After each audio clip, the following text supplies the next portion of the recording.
Online दर्स तदरीस में आपका इस्तकबाल है।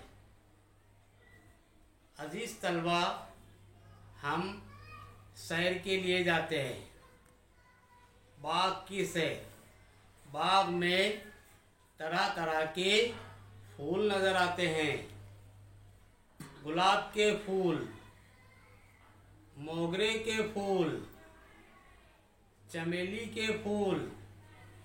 इस तरह बाग में रंग बिरंगे तरह तरह के फूल नज़र आते हैं।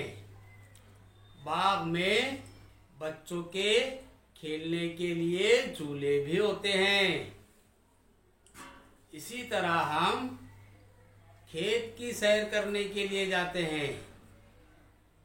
खेत में ज्वार की फसल, बाजरे की फसल, कपास की फसल वगैरह फसलें नज़र आती हैं।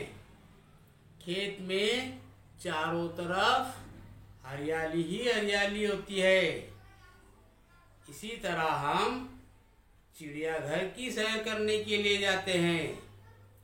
चिड़ियाघर में बहुत से जानवर नज़र आते हैं, शेर, हरन, हाथी, बंदर, खरगोश और इसी के साथ साथ बहुत सारे परिंदे भी नज़र आते हैं।